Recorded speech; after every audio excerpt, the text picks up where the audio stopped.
What's up, guys? What is up? Welcome back to another episode of Deck Talk Podcast. And as you can see, Pappy is looking a little different today. And Yeah. so, no, I know everybody knows who our special co-host for the night. I'm just going to run quickly over this. The reason why. Um, Jerry is with us is because Pappy had a death in the family, and he it's more important for him to spend time with the family than it is for him to be on this podcast. So I just made a phone call, and as soon as I said that I needed him to come on the podcast, Jerry jumped at it and said, "Anything you need, brother, I'm there." So, guys, that is the reason why we've got our good friend Jerry with us. But before I introduce our special guest for today, we got some business to attend to, guys. This episode is brought to you by Bruiser Baits, Firefly Outdoor Marine, YOLO Tech, Joe Burns Rods, Cornfield Fishing Gear, Spear Point Performance Hooks, Pro Line Baits. Guys, make sure you go to their websites and use the discount code DECKTALK10. All that product you are going to love.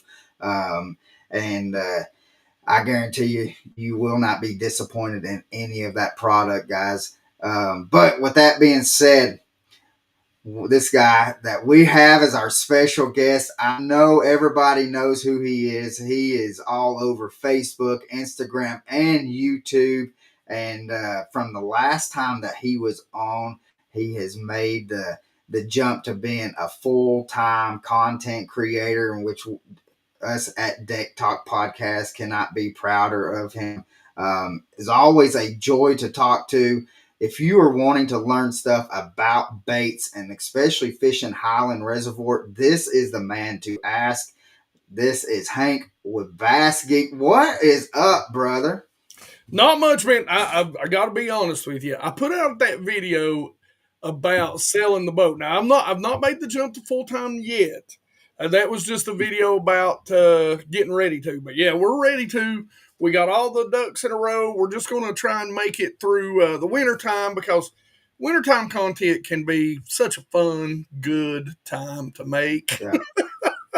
I always joke with some of my pro buddies, like I'll name drop a little bit, like Kyle Welcher and, Brandon Card. I'm like, you guys are sitting at home when it's cold. I'm out there with snow in the background up in the mountains trying to catch them, Yeah. Oh, well, Brandon, he knows a little bit about fishing in the snow. He does. I can't give him too much heck. He's been out. He's been out there doing it before.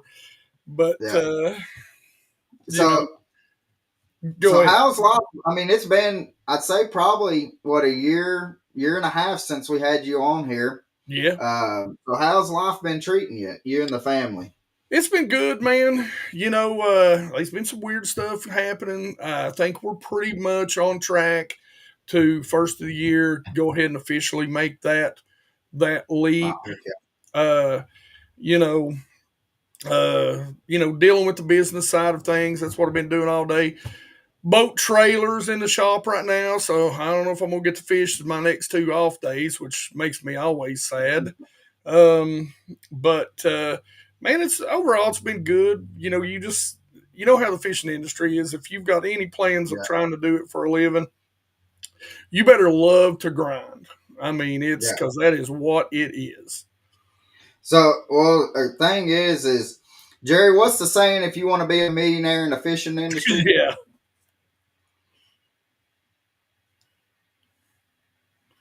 I think Jerry's muted. Start with 3 million. There you go. Yeah, you want to be a millionaire? Start with 3 million. You'll get there. Yeah. That's why I'm trying to build this thing before I take that leap, so that I know I'm all right. Yeah. One of the first times that I had ever talked to Jerry, this was about 6-7 years ago when I met Jerry, and we were talking about YouTube channels and the podcasts and stuff, and he's like, if you plan to be a millionaire, you better start. That's what he said. You need to have at least 3 million to get going. That's a truth. That's a truth. But I want to talk to you because about like how, for one, like how do you find, if you're, let's say you're going to a new body of water, and I want to like kind of focus in more on a highland reservoir. How do you go about finding fish in a highland reservoir? I mean, because I know I grew up being a river rat, and so a highland reservoir is kind of intimidating, and it can be intimidating to some anglers. Well, I grew up fishing actually some pretty small lakes because I live right on the border, and most people know Bristol, Tennessee, Bristol, Virginia. So really, I live Right. in Virginia, and I grew up fishing some small lakes uh, on the Virginia side. They were, they were just smaller lakes, smaller versions of the bigger lakes like South Holston and Cherokee and Watauga and all those types of lakes. And Right. so I was lucky enough to kind of understand learn pretty quickly, out on my little green John boat with my little tiny Lowrance, grayscale. Because, I was trying to look for depth changes and brush and, creek channels and all that stuff way back in the day.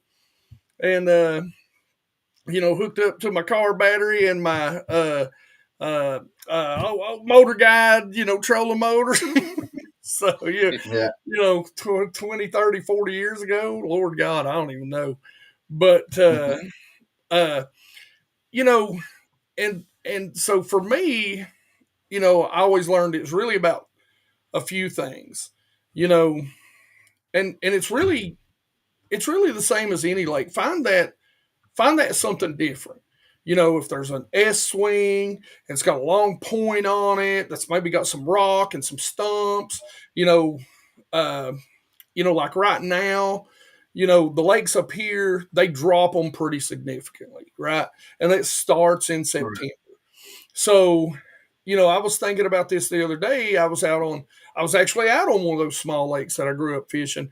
And it's pretty neat because what ends up happening right now, and really it starts in the end of August, as soon as those nights start to get colder, those bass start to move. We're in the fall transition in August, and so because as soon as that water temp consistently begins to slowly drop, those fish move. But what those shad do this time of year, from late August, is they stay around, the areas, I'll say, first half to midway to the creek. So we always hear, even on Highlands reservoirs, we always hear, hey, fish the main lake, fish the main lake. And there are fish in the main lake, but a lot of times, especially now that we've got things like side imaging, down imaging, 2D, I used to use it, 2D, either with grayscale or full color. I started to figure out that those shad kind of like the areas in those, whether it be that they were cooler or, for whatever reason, they tended to like what I call the first third of a creek. I'll break a creek down in thirds, Yeah. first third, middle third, back third. Some people do it in quarters. Either way, it works. And so while a lot of people fish on the main lake and those main lake points and bluffs and that sort of stuff, a lot of the good fish get really overlooked in those first thirds or even first halves of creeks.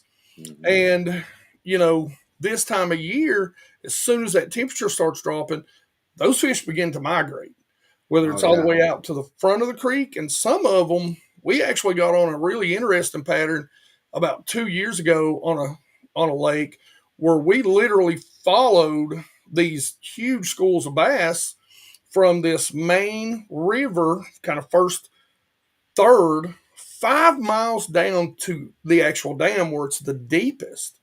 And that was pretty incredible, and something that I would have never been able to do, whether you love it, whether you hate it. One of the things that I love about it is how much I'm learning from it, and without a forward-facing sonar. Right. But really, that's one of the things. Like, and I'd never really fished that particular lake over here a lot.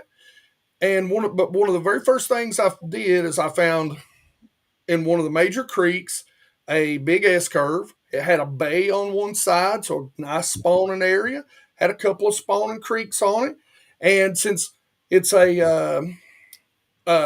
not a TVA lake, it's a Corps Engineers Lake. There's no docks and everything on it. It's a lot like Dale Hollow, Right. and Right. Which what this lake really reminds me of, the small Dale Hollow, kind of like Dale Hollow. Clarity meets Cumberland kind of canyon lake, because everything are big bluffs. Yeah. And so I know, having grown up fished, that the shad are going to spawn on hard areas. And what that normally means is bluff walls on these types of lakes. So these hard, rocky areas. And so that's kind of what I did, like the year before. Is I found this unusual looking area. I went out and I found, the shad, the large amounts of shad in that area. And, from there, it's just start breaking down what things are in that area and how they move. And, during the summer, they're going to stay in that area. And that's just how you do it. You just start fishing. Hey, there's a lay down over there. Hey, there's a stick up over there. Hey, this point's got a little different type of rock on it, and you just start breaking down those areas. Anything that's different, and that's what any pro will tell you that. I know. Yeah. So do like you was talking about the spawn and stuff on hard bottoms and stuff like that, like on river system, and then like even like where Jerry is down in southern Florida, like they're going shallow. So on them Highland reservoirs, are they trying to go shallow, or will they spawn at 20-30 foot? So bass, largemouth and smallmouth are a little bit different. Smallmouth, they're going to spawn at the edge, the true edge, and maybe even 5-10 feet below it, even up to 15. Now, I've seen largemouth. I have literally sight fished a largemouth in, I think it was 15 to 20 foot of water on a point that was on a bed one time. And, so the largemouth will spawn there. It really just depends on how much light can get there to incubate those eggs. Now, something that I've learned from fishing South Holston, which is predominantly a smallmouth, the smallmouth will spawn on main lake bluffs if it's not sheer straight up and down. If we've got some sort of 45 and there's some washouts and that sort of stuff. I mean, one of my best spots forever, until I showed it on my channel, Mistake. was a main lake bluff. And so a few years back, I put a video out this year, and like the first 4 bass we caught was in this creek, and it kind of blew my mind. Which I told my buddy, I said, "Man," I said, "if we go up here today and this wind is blowing in," and I said, "the smallmouth have just now, the males have just started moving up on the beds." And so smallmouth, I mean, they'll spawn on whatever rock they can get on. But the largemouth, they'll still like those pockets, those little do-nothing ditches, and they'll spawn on each side. They won't spawn right in the middle, because in case the rains come, it'll wash those eggs out. But they'll spawn right on each side of it. And they'll stage just out on the absolute most nothing before you go in. And I mean, we're talking about pockets. I got a Triton. I got a Camus CX20, and I mean, my boat is longer than the pockets are sometimes. And, they'll just sit outside, and we go down through there, and the wind's blowing and the lake's turning over. So it's got that real good tea color. And we start throwing an A-rig. And I mean, I am throwing an A-rig in the dirt and bringing it out. And within the first 3 foot, which means I'm probably 3 to 5 foot deep, we're getting hammered. And we're catching, the first 4 fish we catch are 16-pound largemouth, 16 pounds worth of largemouth on that lake, which is a 90% smallmouth lake, Right. And so, but we were catching them in those areas right before they move into those pockets of spawn on that steeper bank, maybe right around the tree, big as round as my arm or something. And so it really just depends. It depends on water clarity, how much they're raising or lowering the lake. That's something, especially during a spawn on a highlands reservoir, you better pay attention to how much they've raised the lake since that new moon, since that full moon, or since the last time. Because if those smallmouth pull up, or those largemouth, either one, the largemouth will move off the bed a lot of times, but smallmouth won't. So those smallmouth, if they're up there and they spawned in 5 foot of water, and then all of a sudden they raise it 3 foot over the next week, week and a half, they're going to be in 8 foot of water. So a lot of people go down through there thinking, "Oh man, they're 5 foot deep." No, they're 8 foot deep now. So, well, see, and like, and one reason why I was asking you about like what do you look for and stuff like that, because like I'll go down to Lanier, and it seems like, I mean, at Lanier, all you have to, it sounds a whole lot easier than what it is. No, trust me, I fish those North and South Carolina herring lakes, and you can go down there and catch a lot of fish real fast, real easy compared to up here. They just disappear. Right, they disappear. So I mean, you're following the bait, but like 1 minute in which Jerry, we were talking about it when he brought his grandson Hunter up and fished. What was it, Blue Ridge, Jerry, that y'all went this past winter? Yeah, Hiawassee. Yep. Yeah, Hiawassee also. And he was talking. That's one thing that he was talking about was following the bait. But then they got onto some stripers, and then Hunter was just tearing up some stripers. Yeah. So. And that's the thing. These bass live in deep water, and again, it's one of the reasons why for me. So I remember, like I said, before forward-facing sonar, I'd find these fish. I'd take swim baits. This is back when the swim bait craze, not the hard swim bait, but you're bigger, you're like bass tricks and that sort of stuff. You're bigger, 5-6 inch. And so you would see them on 2D sonar chasing those shad. You'd kind of drive over them. And a great way to find, oh man, I'm about to give you one of my real secrets here. Now you can tear stuff up, so be careful. You can tear stuff up. There's tattletale fish, okay? So let's say you see a bank and you think, man, they ought to be right here. But like on Cherokee, there's all these big rocks and big crevices, right?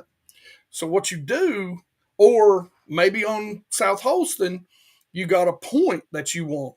You still go graph that, because 90% of the time, based on water clarity, and my rule on water clarity is if it's 5 foot, I'm looking 10 to 15 foot below that. So if I got 5 foot, I'm looking 5 to 15, 20 feet. And so I will literally, I know we talk about how bass are scared of boat noise and all that, but there's always the dumb one in the bunch, right? There's always that dumb one who's going to tell on his buddies. And so I'll truck down a bank, almost scrubbing the paint off the side and using my down image or side image, and I'll cut my side image on just one side and really tweak it in to where I'm only showing the bank side and maybe 5 or 10 foot out to the side. But you almost always, you'll drive over and you'll see one little bass just in this spot, and he'll be sticking up. And you're like, okay, there's my tattletale bass. He done told on everybody else. There's fish right there. And so you can turn back around and give him a little bit, start fishing a few feet, before you get there. And then you can turn that sonar on there, that forward facing, and run something over top of it. Now, to make it even easier now, one of the things that I like to do is pick up an A-rig, don't care what time it is, or a jerk bait or a spinner bait, and I'll go down a bank And I've got a little setup on my boat where I can take my live scope and I'd set it in a um, in a oh gosh, what, a turret, and I'll just set it at about 45 degrees, and I'll just go down the bank making that cast, running that bait a foot off. A swim bait is great for it, and then they'll come Right. up and show themselves. So now you can come back. They may not want that moving bait, but you can come back, throw a jig or a soft plastic or a Ned rig or a Carolina Yeah. rig. You're locating, right? So, but that tattletale bass will help you out a lot because 90% of the time, most anglers, seasoned anglers, we know what looks good, and even us guys that are just starting out, we'll look at something and be like, man, there'll be some fish on that, and there probably is. Listen to your gut on that. Now, I ain't telling you you're gonna catch the biggest bag in the lake, but you're gonna Right. have a good time. Right. Now, Jerry, do you have any questions? No, I'm listening to what he's saying, and a lot of that's Uh, true. I really yeah. like what he said about the 45 degree because we use our forward facing like that going down a bank, and man, it gives you a good vision of what's ahead of you, and Yeah, you find fish really quick with that. That's good yeah, advice. yeah, Yeah. and it eliminates a lot of water too. Uh huh. You know, if you're going down the bank and you're not seeing a bunch of stuff. Now, one of the things, like I've always been a big moving bait guy, swim bait guy. You know, if I find a spot that looks really juicy, and during September now, right now it's jig season to me. You know, in these, I mean, it's always jig season, but in these highlands reservoirs, two things happen. I seen a biologist talking about Cherokee one time, and he was talking about how um, the bigger crawfish molt twice a year. First, a little bit after they come out and they start feeding, and next, right around the or the new moon in September. And you've got two things that happen in September: the water's dropping, so the crawfish are coming with them, and you get that new moon where those bigger ones feel a little more comfortable. And now you can throw a nice jig in those areas that. And I always tell people, they're called mud bugs for a reason. I think a lot of people think about rock, but you want to make sure there's mud. There's, a lot of times, man, how many times have you walked down a creek bank and there ain't no rock around, but there's some crawdad holes in that Mhm. soft, muddy bank? Mm-hmm. Don't Yeah. discount those red clay nothing banks now. You'd be real surprised. Uh, but you got to cover a little more water on those. Uh, but, it's that time of year because they're coming down. And I always tell people, for me, I'm also looking for those shad. I'm looking for those shad. And those bass in Highlands Lakes, they really don't mind to pull out. Yeah. And even largemouth, like the lake that I was talking about that reminds me of Dale Hollow a lot, the little lake over here in Virginia. I mean, I can literally take you right after those, right after the shad hatch and they start pulling away from the bank. You get these huge schools of largemouth. I mean, we're talking 30 to 150 bass just Mm-hmm. cruising out there together. And, that lake, I mean, like during the summertime, the night tournaments, and I've got this on video. Uh, During the night tournaments, it was taking them like 12 to 13 pounds to win a night tournament. We were putting 12, 13, 16-pound bags together at 1 o'clock in the day on top water. So, so So, you know, so they'll pull out. So if they disappear 90% of the time, if that water's dropping, they're going to suspend. If it's yeah. if it's raising, give it a couple of days, they'll move to the bank. But they'll tend to be. I always follow that kind of 3-day rule. If the water raises, fish the old shoreline because that's probably where they're at. And then 3 Right. days after that water raises and stabilizes, they'll move up there. They'll probably Mm-hmm. do it a little quicker than that, but Right. A question says, which do you prefer, rock ledges or down trees in these big bodies of water? Every lake is different. So one of the little lakes I grew up, I call it Top Secret Lake P fishing. There's laydowns everywhere. but they will stack up on ledges in the summer in about 4 or 5 places. I mean, 100, 200 bass. They'll just be out there in this spot. They like it. Right. I think the reason they like it is because there's a lot of gizzard shad there. Because gizzard shad, something that a lot of people don't think about, is gizzard shad are called gizzard shad because they have a gizzard, which means what are they doing? They got to have some rock put in there. And their mouths actually turn down, so they feed on bottom. They don't school necessarily up like threadfin or alewives do up here in South Holston. So those bigger shad, those bigger bass I think are there. Now, this time of year, one of the things that they will do is they'll pull off the transition.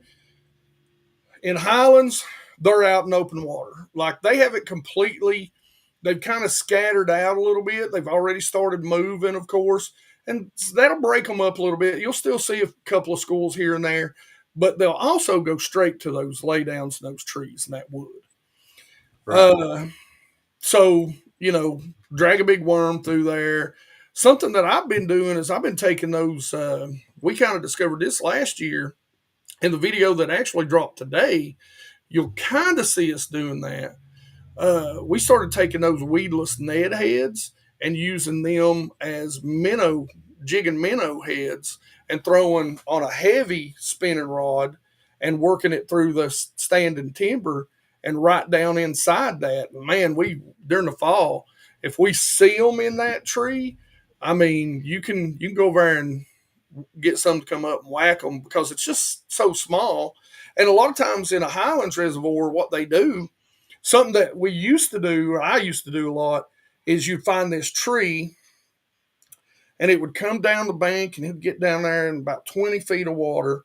And then the brush, the top of the tree, which is now laid down, there would be a huge gap under it. And you'd see all these fish up under it tight. So we used to throw big long leader drop shots, right into the trees. Power shots, really.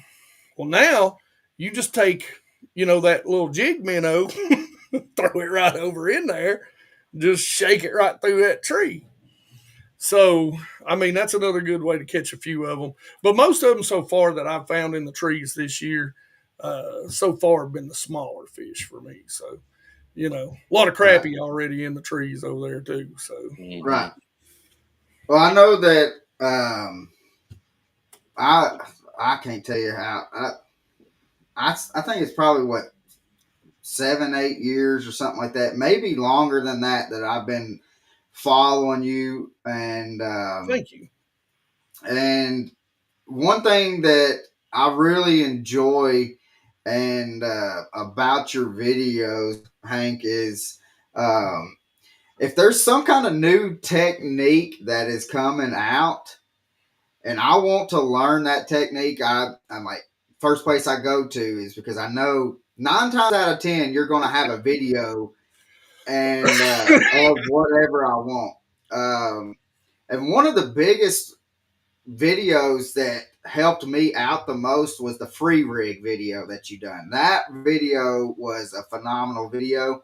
And can you talk about the free rig a little bit for people that may not know what that is? So I use a free rig. I don't use it to me. So, okay. This is why I'm such a horrible tournament angler. Okay. Because I get so bored so quick throwing the same things all the time. So it makes me a horrible tournament angler, right? But I love to experiment. And I remember seeing the free rig and I remember thinking, well, Texas rig, free rig. But then sort of the light went off in my head and I was like, oh man, that's a target bait. I'm like, people are really fishing the free rig wrong. I'm like, and there's no, I always hate saying that. I'm like, look, if you're catching them on a Carolina rig buzz bait and they're eating the, blade off of it, you are doing it right. So don't ever let anybody tell you you're doing it wrong. But when I look at that, I thought, man, let's put a heavy weight on that. Let's target fish just a little bit heavier than you need so that when the bait drops, you've got a floating bait, so you got some sort of last hook or like a Z-Man worm. So the bait is causing resistance. You've got that polished ring, so you got a little heavier weight, so it's dropping faster, and it drops and then it just hangs there, kind of like a reverse drop shot. But then if you do it just right, you can leave it right by that, you know, uh, dock pylon or that stump or that piece of standing timber. If you do it just right, you can lift your rod until you feel it hit and then feed it line. Just shake it a little bit. And when you shake it a Yeah. little bit, what it does is it gets that hook free. And I always try something I've learned. I don't think I put in the videos. I'll put a couple of bobber stops on there so that it hits that and then it just bounces right back up. And you shake that line a little bit and it'll float right back up. Now you got to really get your hook size right, your weight right, you know, and it's always better to go a little heavier than you think you need to. And Yeah. it's really something that will sit in front of bass and just drive them nuts. But Right. but I think that's like, I mean, a swim bait, you know, one of the last tech, like you know, Z-Man, Nico Baits makes some. You know, you swim it down, and when you pull it, you hit it real hard. You got to really learn to feel that sort of. And when it hits on the bottom, it'll just right back up. Yeah. And so it's really a deadly kind of spot fishing technique to me. Well, because like I had heard about the free rig and I had the basic concept of it, and that video really kind of changed my mindset on really how to, and then how to approach fishing with it. Yeah. And with that being said, like now, like I'll go to like docks that's got the pylons and stuff like that, and you're able to focus in on one pylon and not even have to worry but really about the bait moving really off of the Yes. pylon. Yes. So it's just sitting right there in front of their face.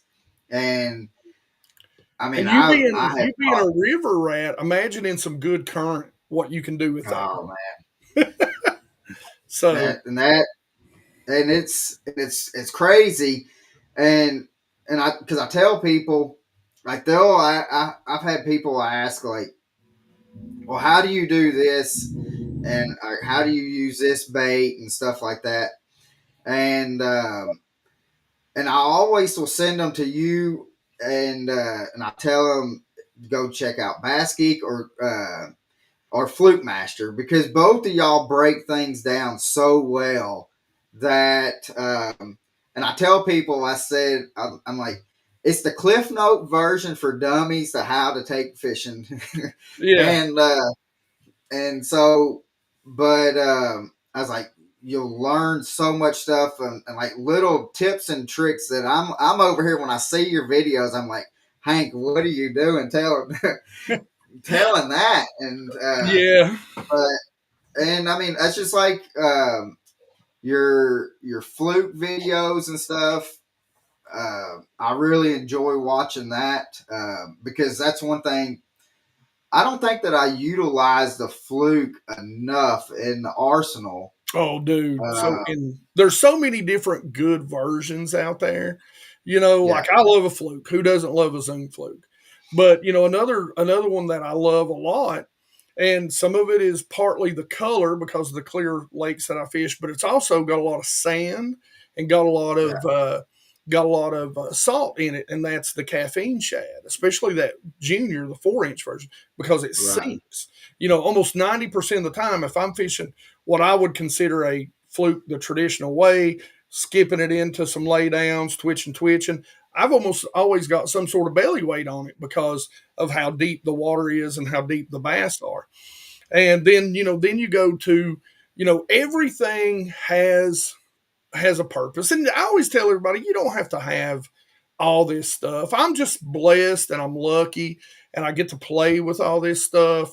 And it's just always been what I love about fishing is yeah, getting out there and having a problem. Like, you know, we were on the lake the other day. And so this is a lake that, you know, we fished and we were talking about the ledges on this lake.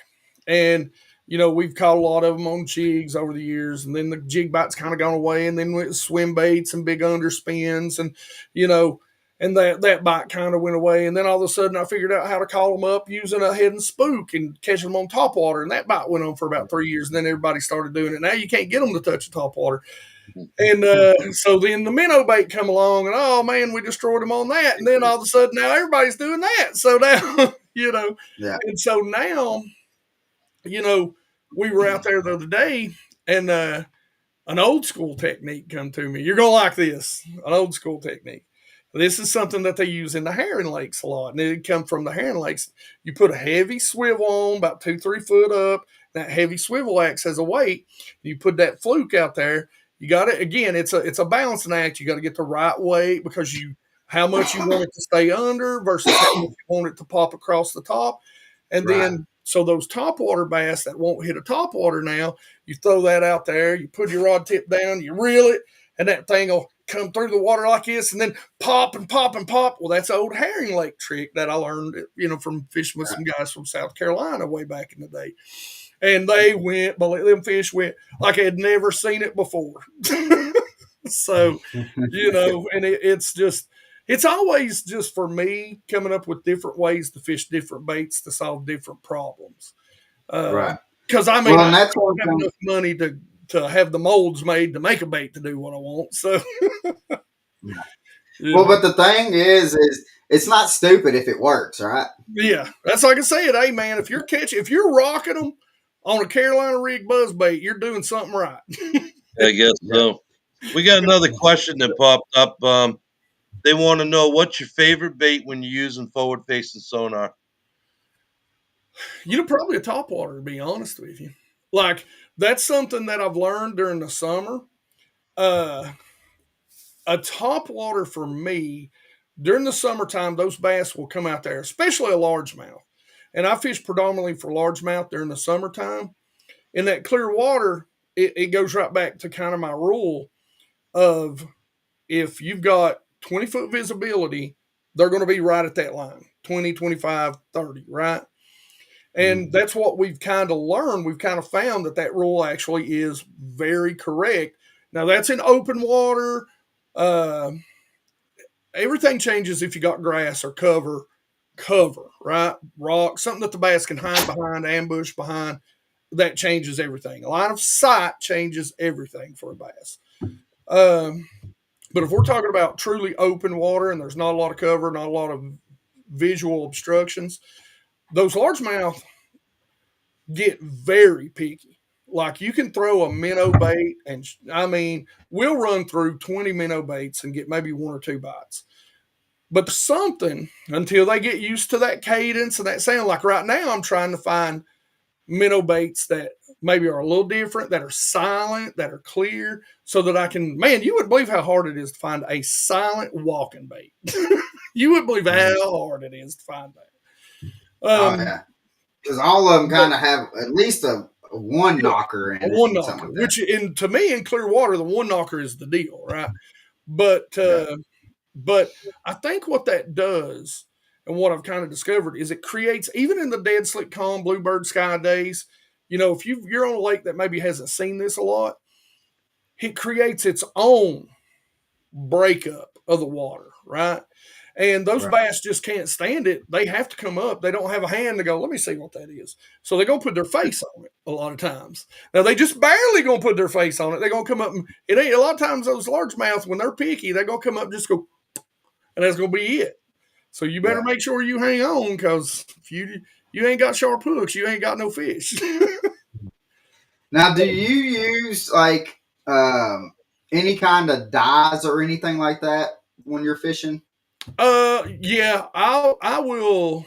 So if it's lead, I've been using this. Oh, I'm not sponsored by this company, but I just had to get some of this because my other tube was out, and he makes a lot of different colors, but this is the let me move the right way.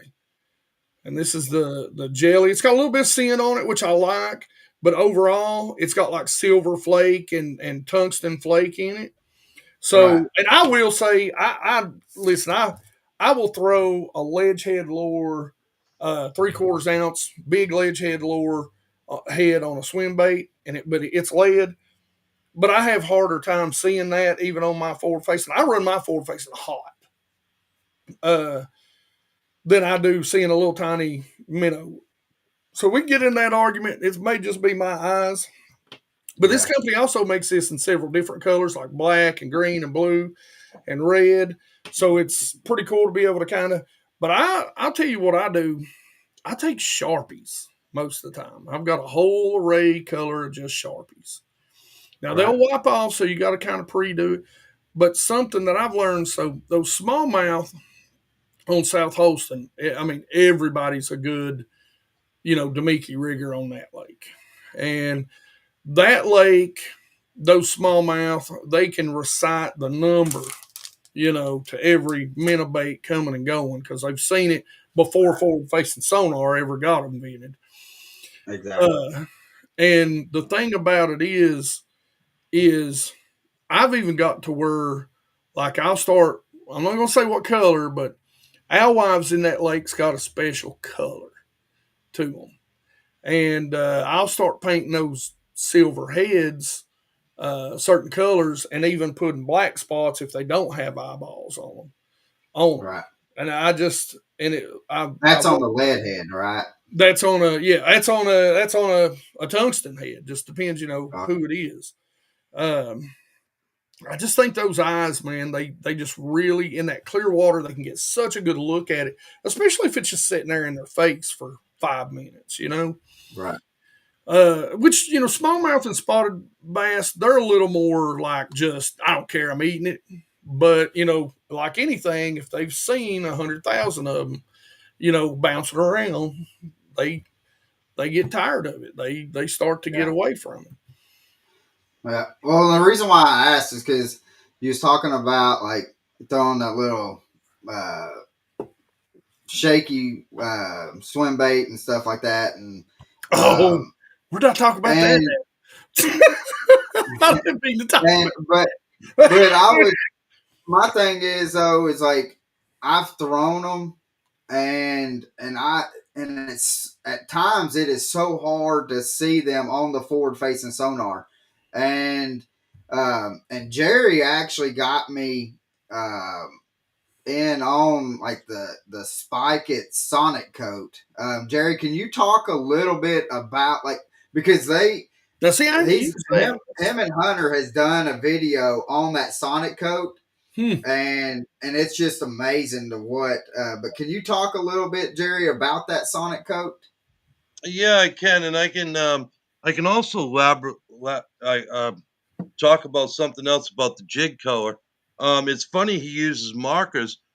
Spike It actually has powder coating in little bottles, and with a cigarette lighter, you can heat it up, dip it in, and hit it a couple times, and man, that stuff stays on. You can get any color you want.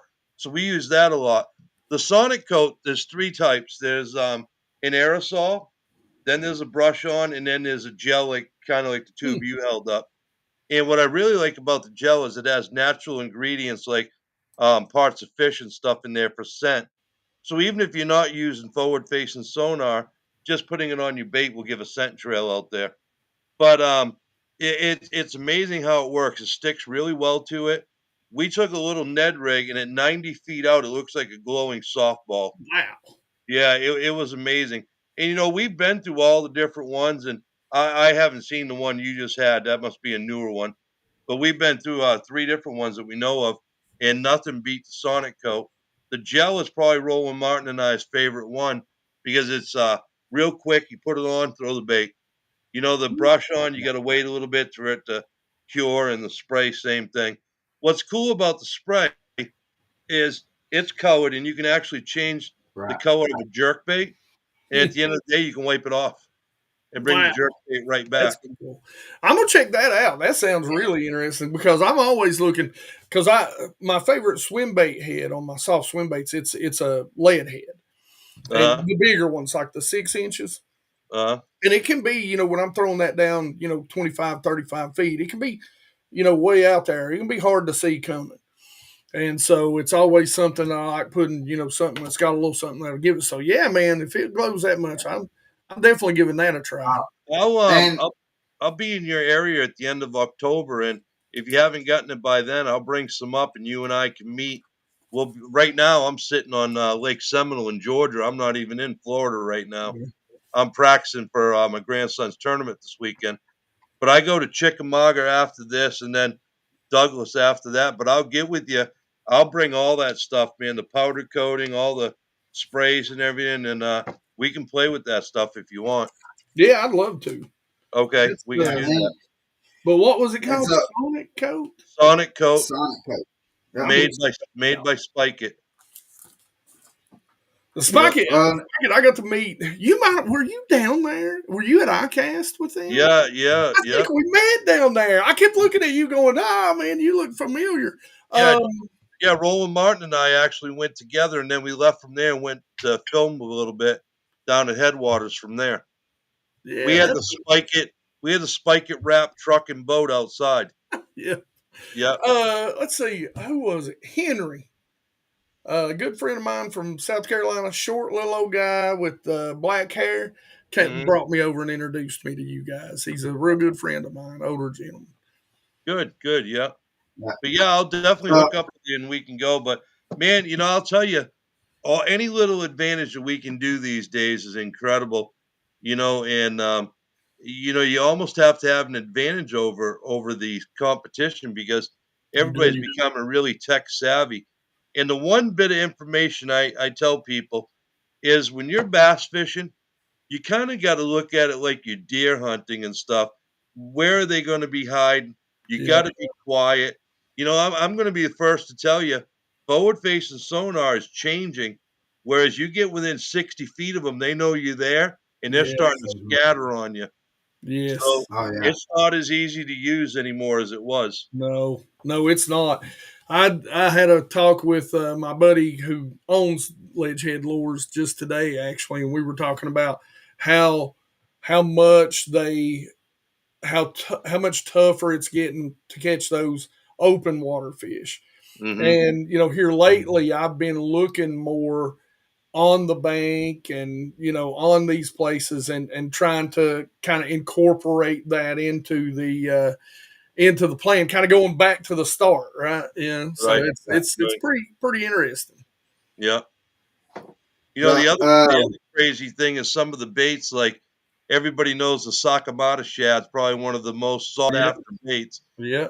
We actually, my grandson's 13, he pours them and he can't keep up with the orders.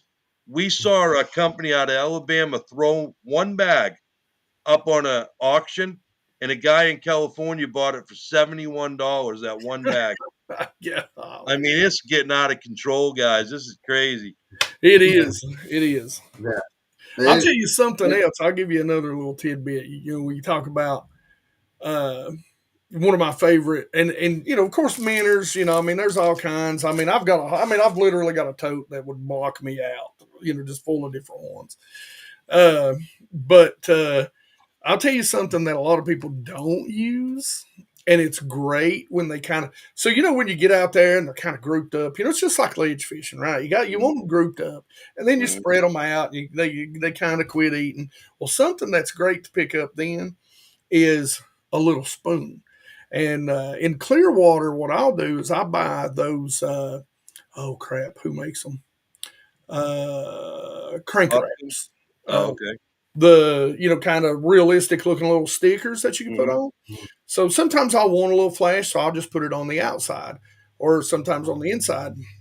And if I'm not throwing a big spoon, I'll do this with a big spoon too, if they're feeding on those. But even the smaller ones, like Nichols makes a Mojo spoon. I think it's like a half ounce. Mm-hmm. And I'll put that fish scale sort of lifelike sticker on there, and man, you throw that sucker out there, and they'll follow it. If you got 2 or 3 at different levels of the water, maybe a couple feet apart, and that thing starts going down, here they all come. Well, guess what you just did? You just created competition.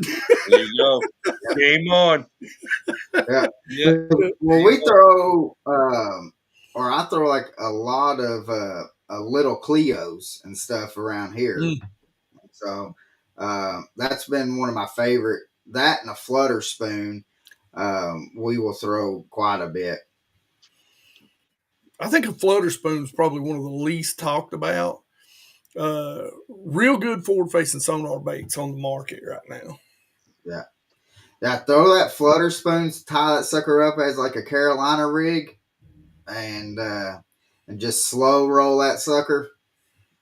Well, that's what I'm saying. That Mojo spoon is just a small flutter spoon, and Right, about right. a 2.5 inch. Of course, they make the 3 inch and a 4 inch. I just make a cast out there with it, and just free spool and watch it fall. And then I just give it little jerks, so it'll just shoot up just barely past them. Oh, it drives them insane. Oh yeah, and that's, to me, that's the most fun with forward-facing sonar that I've had, is throwing a spoon, and you'll see them like on Nickajack. I got allergies been messing with me Don't feel bad. You've seen me mute and cough every few minutes.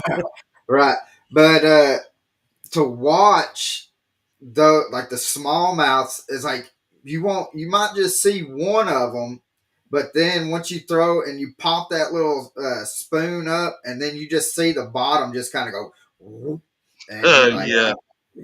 we are fixing to get going. You just woke them all up with that cast. Oh man, it is. Speaking about spoons is something, you're right, that people don't talk about. Have you guys ever noticed that if you cast a spoon more than a 45 degree and hook a fish, those fish tend to throw the hooks on you? Anything 45 degrees or less, you can usually put in the boat.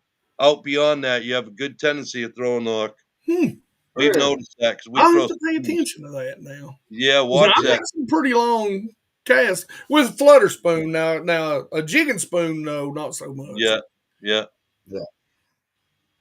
So have either one of you got into the sort of horizontal sort of walking baits like the BR head and fish from Duo, or the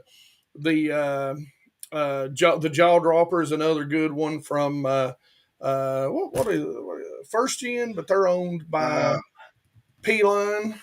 P-Line. I have not personally thrown them. I had a buddy of mine to come in the boat, and he was throwing it. Now, what I've slowly discovered on those baits, and then I've got these little small ones from Jackal. They're a hard bait. You can actually do the same thing with the the finisher. I believe is what it's called, from Berkeley. Is that right? Little man, that's that little 3 inch is a good one. But I'll tell you, man, something that I've learned about those, they're not as good in open water unless you got a little stain to it, but they're real good around those brush piles, because it's almost like a walk the dog, but it's got kind of this up kind of arch action. And so you start bringing it down a bank, contouring it, like you said. I was on South Holston and kind of run it down this little ditch edge. And holy cow, I seen that tattletale fish sitting over there, and I threw that over there and started walking it down that bank, and here they come, and I was like, oh my God, there's 40 fish right there. And that's to me, that's the most exciting, is when you see that. Like, it just looks like the bottom of the lake just rises up, and I'm like, oh man. So what has been, I know you got a box of stuff that was that you had ordered from that you seen baits from iCast. So what has been your favorite bait that you have gotten that you've seen at iCast? Gosh, that's pretty tough. Let's see. Hold on. I think I might have one right here. I don't know where I put it. If you've seen this floor, you can, can't you? Look at that mess. Yeah,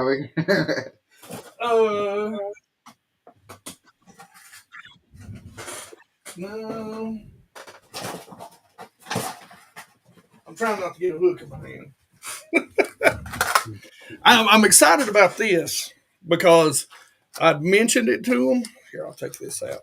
And that is a good color right there. when they come out with them. And this is, I don't know if you've seen the Booyah Flash.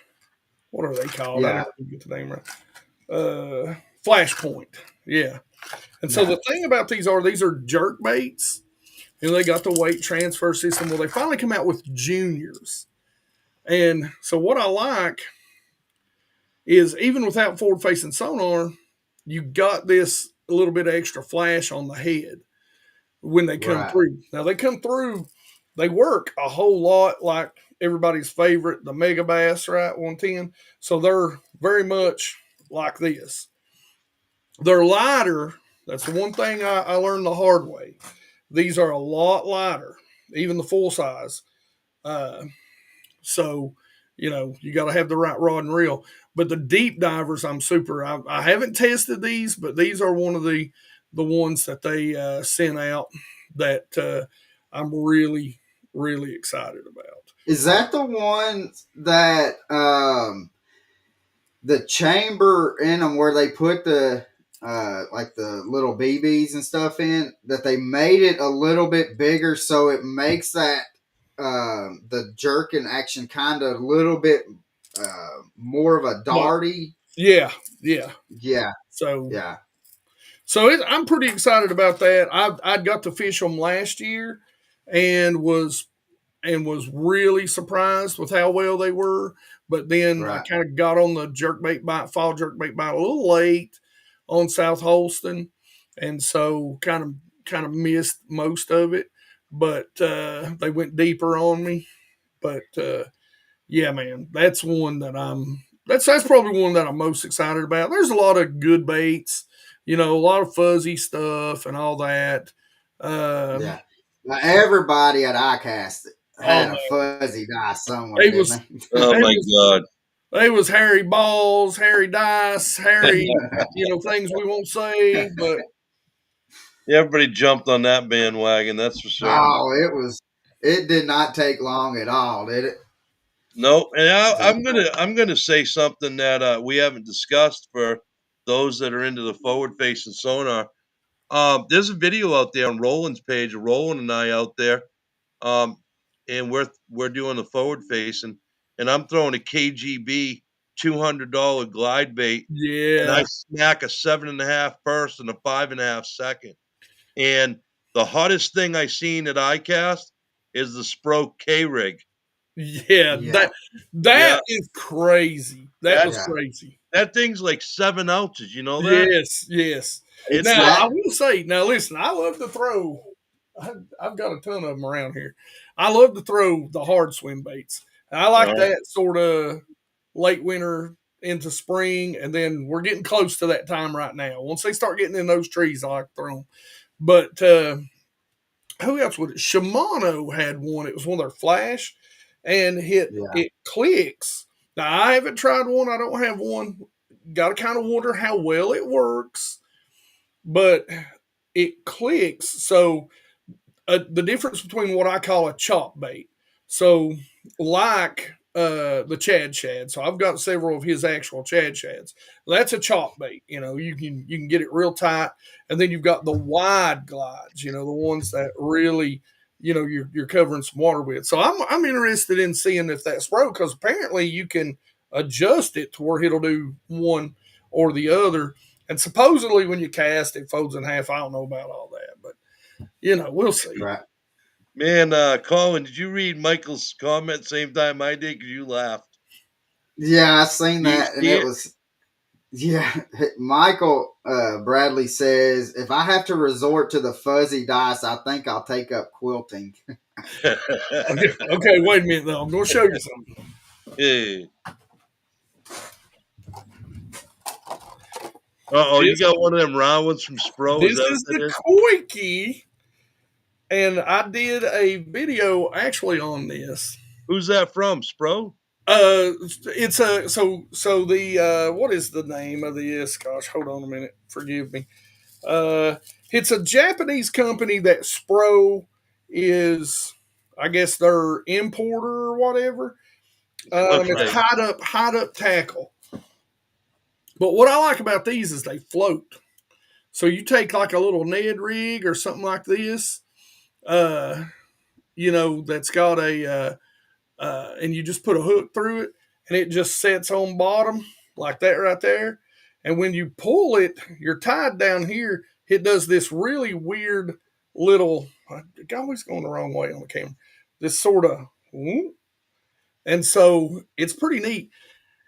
And Is that set up like a Tokyo rig top deal? Yeah. It's kind of like that's the hook. Let me get it. I'm always going the wrong way. See how you just got the hook stuck through the middle there.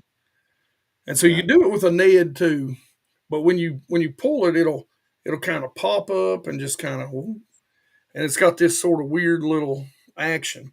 Anyway, but this too, since it floats, you get a little hook like this, and you get just enough weight to be able to cast it a little bit.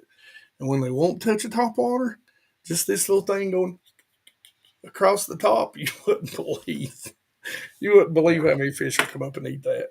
Let me tell you what we found, because we do a lot of swimming pool testing, and then we take it out on the water. Mm-hmm. And we found when they're round like that, when you throw them out, they just sink straight to the bottom. Now this will float. This one's made of that sort of Z. No, but I'm saying if you do put a weight under it and let it sink, it'll it won't do like a cube does and flutter. Yeah. And we actually went and poured some rectangles, and we've been setting them down like a diamond. So we've been putting the strands to the corners at 45 and 6 strands to the face. Man, when that thing goes down, it flutters. The diamond one hardly ever makes it to the bottom. It gets eaten on the way down. Wow, that's pretty cool. That's got all this action to it. You didn't even, I hadn't even thought about like just the different shapes causing the bait to do. That's pretty neat. That's pretty the round ones. The round ones have a tendency of just going straight to the bottom. Yeah, they have. The other ones just kind of drift around. That round has less resistance. Exactly. Displaces less water.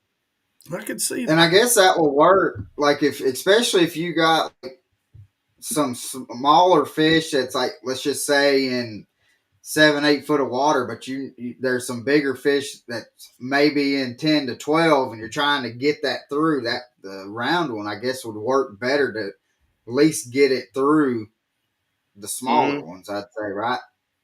I'd say so. Trying to get it down there faster, I guess.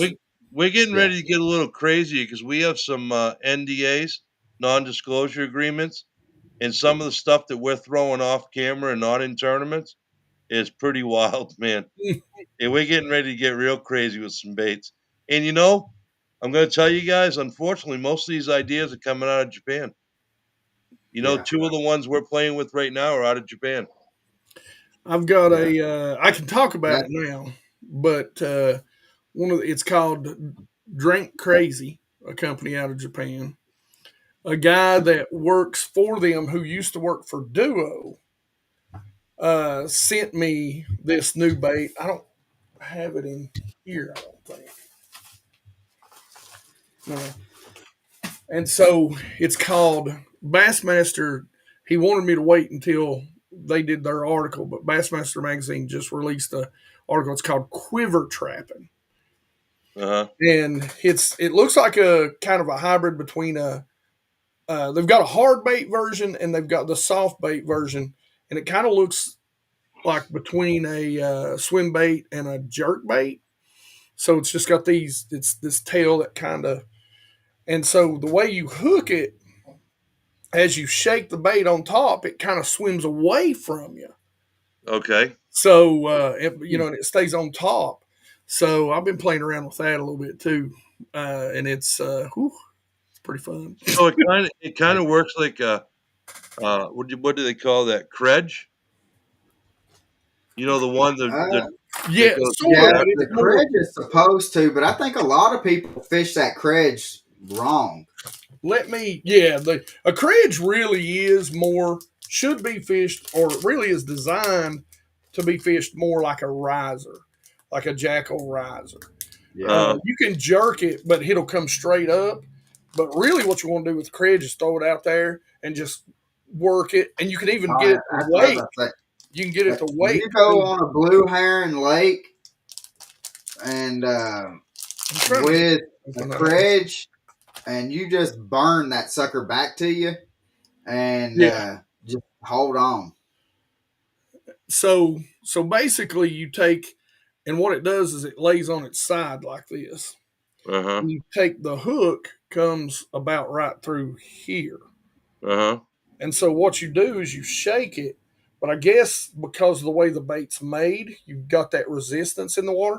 So instead of coming straight back at you, it kind of off to the side like that. Gotcha. So it kind of stays away from the boat. Okay, now I'm understanding. I Yeah. misunderstood how you said that. It's pretty interesting. I'll tell you, speaking of those herring lakes and something else that, especially, dude, you need to try this when they start busting, like some of the bigger ones start busting, or you get some grass just not quite. I don't know if I have any of these. No.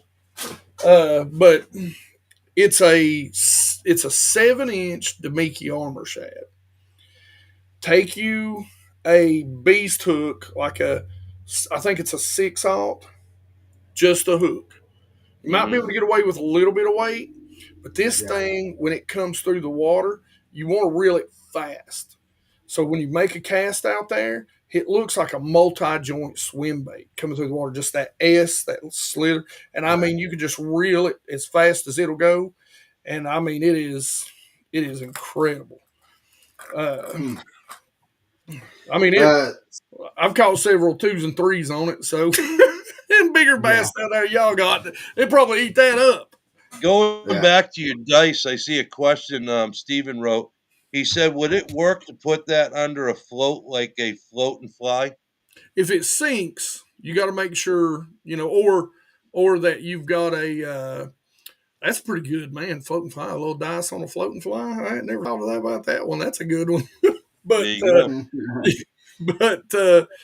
and your hook weight, if it does float, could keep it down there too. You could really control based on your hook weight, you really could control kind of the fall of the bait too if you wanted to fall. So yeah, that's actually a pretty good idea.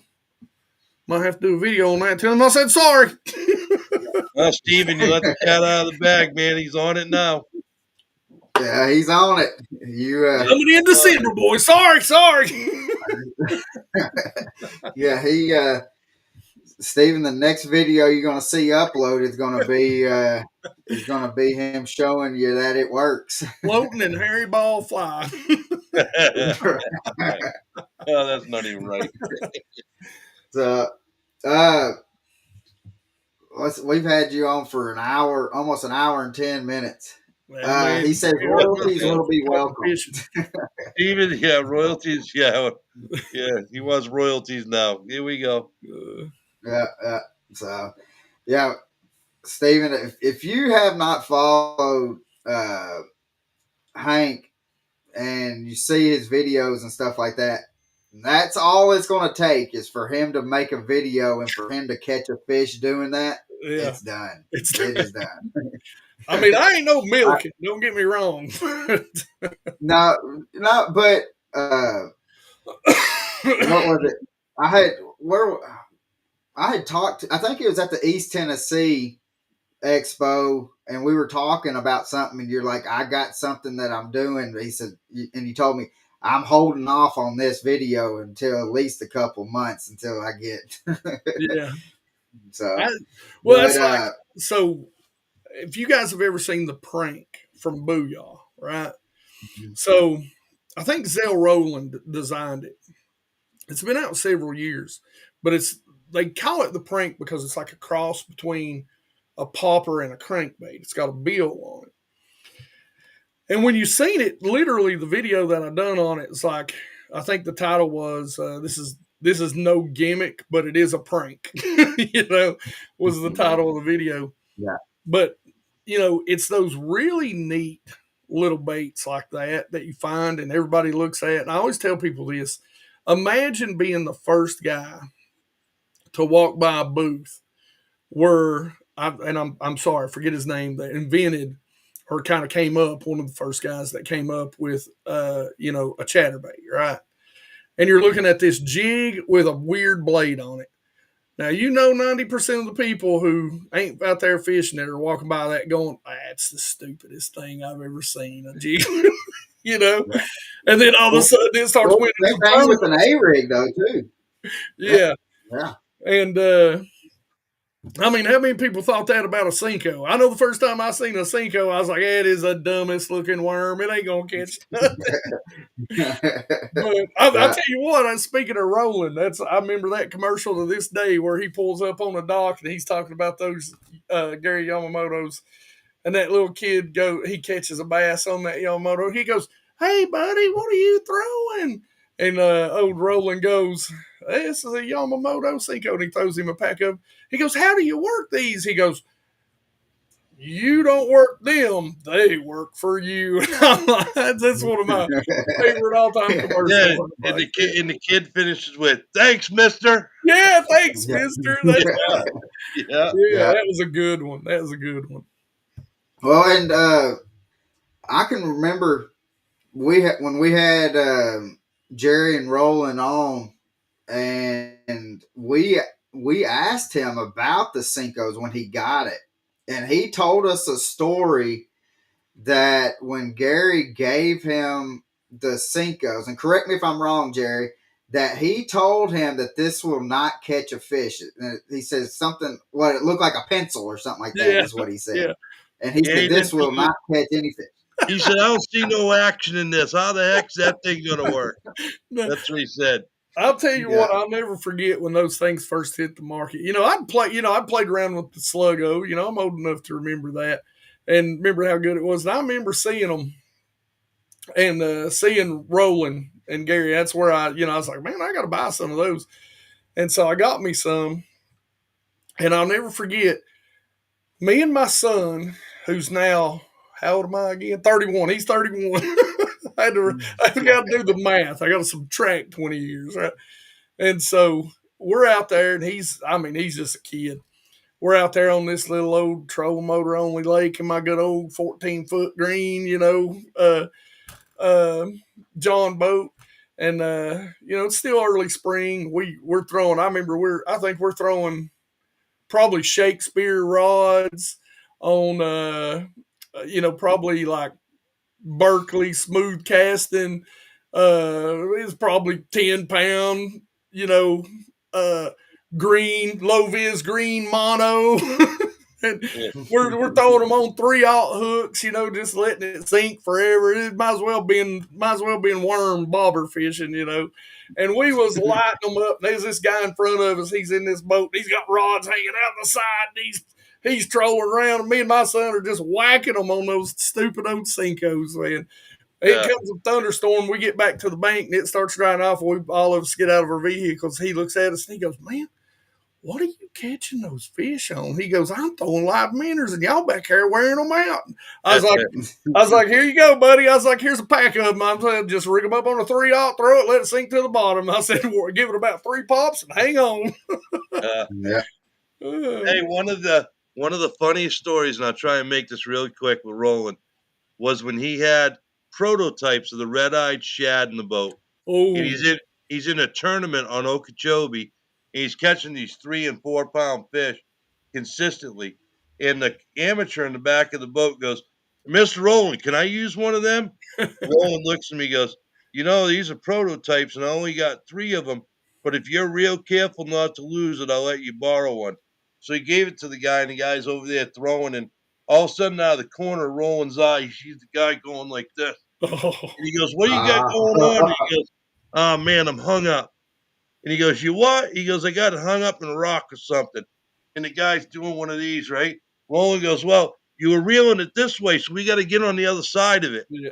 So Roland turns the trolling motor up, starts heading for it. He said, "Reel in your slack, reel in your slack." So Roland's looking at him and looking at the line, and he goes, "Hey, we're not gaining on that line. You need to start reeling that line." Yeah. The guy weighed in a 1287 bass. Man. That's what he had on. I'm hung on a rock. and one big fish in the amateur side. Good Roland says, Lord. I could have used that fish. But the guy's trying to yank it out. He thinks he's got a rod. He's trying to shake it. Lee. He's like, I better shake this one off. No, he thought he was in the Right. bottom. That guy did everything wrong and still got the fish. But no, I tell you, circling back around, you were right when you said earlier, you really do have to stay, you got to stay kind of ahead of the game. That's one thing, Mhm. I always joke about. I was talking to somebody at a little local tackle shop the other day, and they was joking with me about not going to a certain lake. And I was like, but I told them, I said, that's the one thing, man. I said, I've had guys send me pictures. Man, we won our tournament on .3. You're right. It's loaded, bro. I was like, I didn't Right. even say the name of the lake, but like the locals know. And, Right. Yeah. I always tell people, Well, and that's the thing about you look at it one or two different ways, You can get mad about it, or you can just look at it like, okay, I've got to be better. I got to be ahead of the game. And that's sort of, like you said earlier, about me always, trying something new, trying a different technique, trying to tweak techniques because I have to, I only fish. I'm not a pro. I don't get to fish all these lakes all over the U.S. I fish, a handful of lakes, 4, 5, 6 lakes. And, And so those people are going to be like, "Hey man, did you see old BassGeek? He's catching them on top water. We need to get out there." So but that's the I mean, with doing like what you do and stuff with YouTube, and which we've all have noticed, like if you go to any body of water, somebody's going to recognize the bank, the dock that you went by, or the boat lay ramp, down that's and it could, oh yeah, they'll recognize that sucker and be like, I know exactly where it is. And then as soon as you get done and that video's up, that next day you're gonna have 3 boats on that place, right? At least. Yep. So, let's see. Michael said he got Roland's autograph back in the '80s when he fished BASS on the Hudson River. I need to tell you about autographs, man. Roland and I were fishing against each other, the Bass Open, and our boats are side by side, and we're in the boats rigging it. And here comes a guy with like 4 kids, and they come up and they go, "Hey, Jerry, hey, Roland, can we get you signed the hats?" So we go ahead and sign the hats or whatever, and can we take a picture? They took pictures of Roland, and off they go. So when they were out of earshot, I started laughing and kept tying my bait, and Roland goes, "What are you laughing for?" I said, "Man," I said, "you just figure out what happened?" He goes, "What do you mean?" I said, "We autographed them hats." He goes, "Yeah, what about it?" I said, "Yeah, these 4 kids and that adult come walking up here with $9.99 hats. They give it to us. We write our autograph on there, make it worth 99 cents, and they leave happier than when they came over here." All we did was scribble on the damn hat. Yeah. I said, "That don't make no sense." Yeah. Yeah. So, but Hank, man, we definitely appreciate you. I don't want to take any more of your time. I appreciate you guys, man. Thank you for having me on.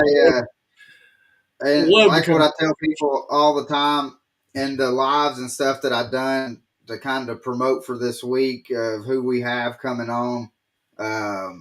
It's always, I tell people that, or I told them, I was like, this episode, you're going to be able to learn a lot. It's going to be one of those learning, because sometimes like we'll have guests on and it's just more kind of like a story time type deal. And then sometimes you're going to learn and it's going to be an overload of what you're learning. And so that's what I told him. I said, this episode, when I done the lives today and I knew that you and Jerry was going to be on here, I was like, this is going to be one of the best episodes, because we've got 2 of the people that I know that can explain, that can explain things, and that's going to ask the questions and stuff to be able to kind of help people out. And both of y'all don't mind. I mean, if somebody comes up and asks a question, you're going to answer the question. You're going to be straight up honest. And I was like, this is going to be a learning episode. And that's one thing that I really enjoy when I see you at different shows and stuff like that, and being able to talk to you, just how open and stuff that you are.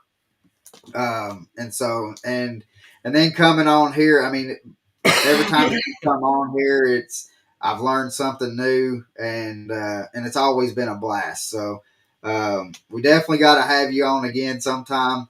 Anytime, man. And I hope that here at the end of October, you and Jerry can hook I hope up. so. I'm gonna make sure I get him my number there. Heck yeah! Yeah, I'll make sure I bring some spiking stuff up too to play with. That'd be fun. Yeah. I know spiking. Well, anyway, you get me. See, already my mind starts working. I know, man. I know this and this and this. I'll leave a bunch of it with you so you can play with it after I'm gone. Oh yeah. Well, and speaking of spiking, there's in which Jerry didn't hit on really, that blade dip, Jerry. That is something else. See, I've been seeing all this lure painting and soft plastic painting videos they've been putting out, and I'm like, I need to be checking some of that stuff out. That blade dip, the way you can stick it in that neutralizer and wipe it right off at the end of the day and bring it back is amazing. See, that's make any color and just bring it right back in a matter of seconds. Because now I love to throw a spinner bait. I always tell people, I'm like, probably the 3 or the 5 baits that I learned to fish on: Texas rig, a spinner bait, a jig, and a popper and a jerk bait. That's probably my first 5 kind of baits, And man, I'm a huge blade color guy. Depending on the weather and the watercolor. So, and that blade dip, Hank, you are going to be surprised with it. If I'll bring some of that up. Bring some up there. I will. Poor Jerry, he's going to come up here. I got a pallet for you out back. Yeah, no kidding. Yeah. You're going to have. I'm a bum, Jerry. You're going to have the spiky people on next month too. Yeah, they're going to come on. I think it's, what was it, the 18th? 14th, I thought. I don't know. 14th, yeah, 14th. 14th.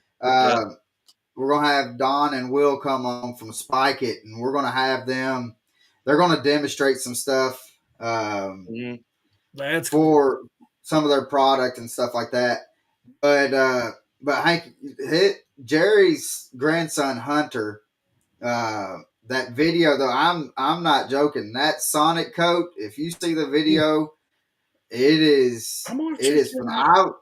I was, to be honest with you, I told you at the beginning, Jerry is my fishing mentor. If I have any kind of questions and stuff like that, that has to do with, pretty much anything, that I can call him up, and I know that he's going to give me the straight up honest.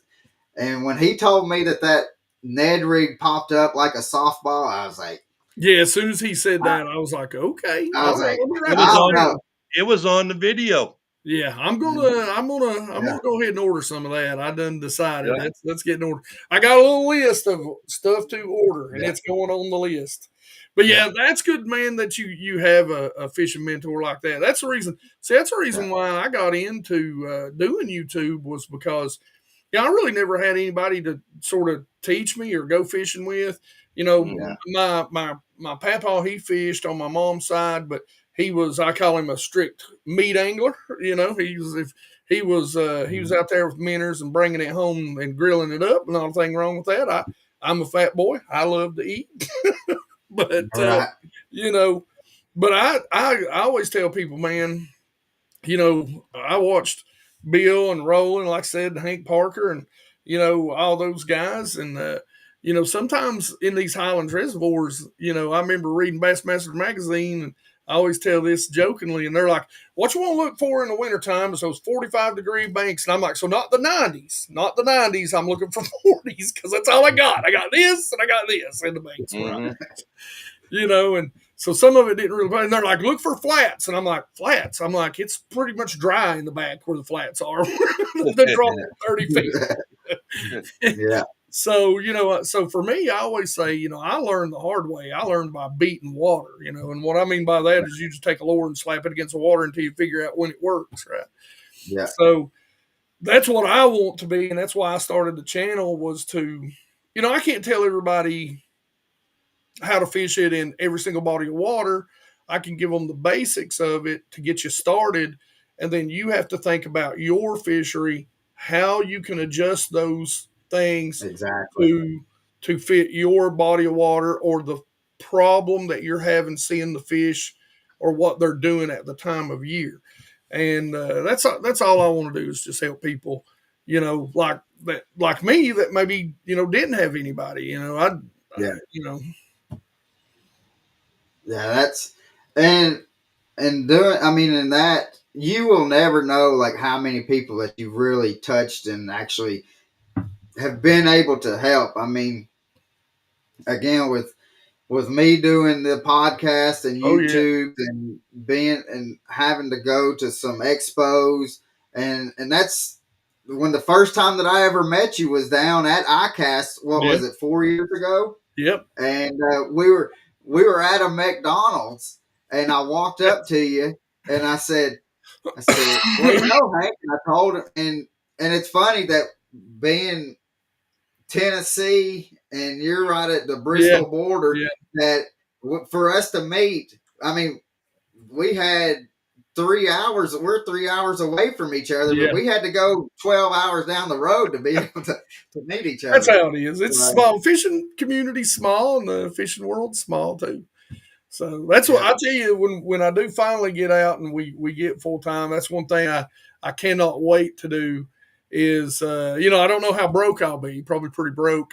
So I don't know how much, but the plan is to at least every other month to take about a week and just go somewhere. I don't care if I'm sleeping in my truck, which I might yeah, care because again I'm 51, so that might not last long. yeah. That old back But, might not appreciate that after a while. yeah, but I want to go fish some other fisheries. Well known, not so well known. I think that's one of the things that I really want to go do. Yeah, of course, everybody's got their bucket list of really good lakes, but sometimes there's just these little hidden gems. That you just Yeah. go hit and be very pleasantly surprised at what you Well, find. there's a lake that I want to take Jerry to when he comes up here to Chickamauga here. Uh, in a month? And Another couple of weeks, yeah. a couple weeks. When he Yeah. comes up here, I want to take him to a lake. I call it Lake X because I don't Yeah, want people to know what it is yeah, yeah. because it is some big fish and Wow. but what and it don't get fished that much because it's a trolling motor only lake. Yeah, yeah, And so a lot of people they overlook these little lakes like that oh, yeah, because yeah, they got these 250 300s on the back of the boat. They want to run them things. And yeah. Yeah, you ain't kidding. Hey, I like to go to so Lake X. Just don't tell me you're bringing me to the train station. You're gonna have a damn problem right there. so yeah, but Hank, I do have one last question. We're gonna let you go. And which we've asked this to you, we've asked this to Jerry multiple times. If you could have one person on the boat fishing for the day, this person can be still with us or have passed away. Who would that be, and why would you want them on the boat? Golly, I know when you asked me this, I don't even remember who I said last time. Uh, I think you said Aaron Martin last time. Aaron Martin's is a good one. Yeah, definitely. I've got to meet him, and that was like he's a geek, just like me. But I'll tell you what. You know what I'm gonna have to say as we're getting older, and my dad he don't fish a lot, but I stay real busy.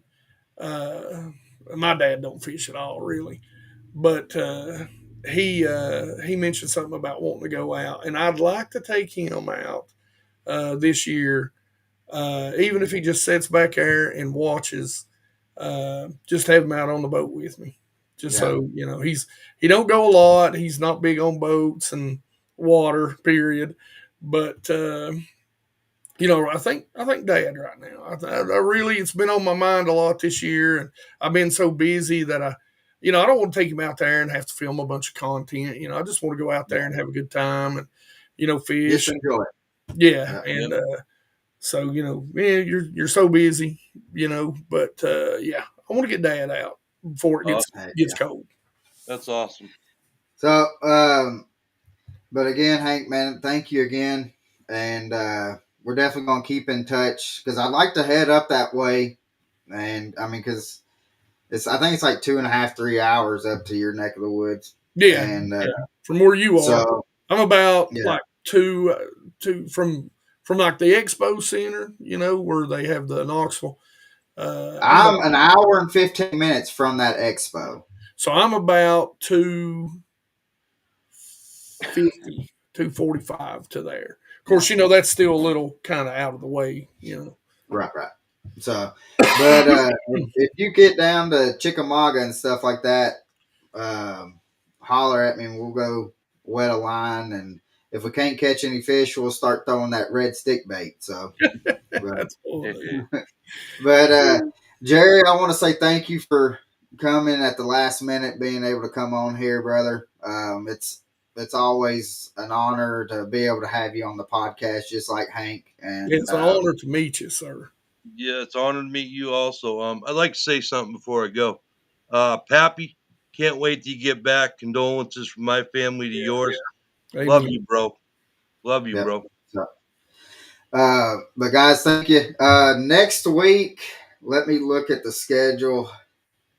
We are actually having Colin with line cutters is coming on. So if you have not seen the product line cutters, it's going to be an interesting conversation and stuff, a podcast about the product line cutters. And then the week after that is actually going to be one of the episodes that I'm looking forward to after this episode. We're going to have Colt with Aquaview. That is going to be an episode because that Aquaview, what they're doing with those cameras and stuff like that is phenomenal. And so, but then we've got Edwin Evers, and then we'll go from Edwin Evers to Don and Will with Spike It. And then right after that, we cannot be from Tennessee and not have the legend of Tennessee fishing coming on. We're going to have Mr. Bill Dance come on, or Uncle Bill, with a lot of people calling. And so, but yeah, so guys, that is what we got coming up. I hope to see y'all out on the water. Hank, again, thank you, brother. Thank you, Jerry. Thank you. And hope y'all have a blessed one, guys.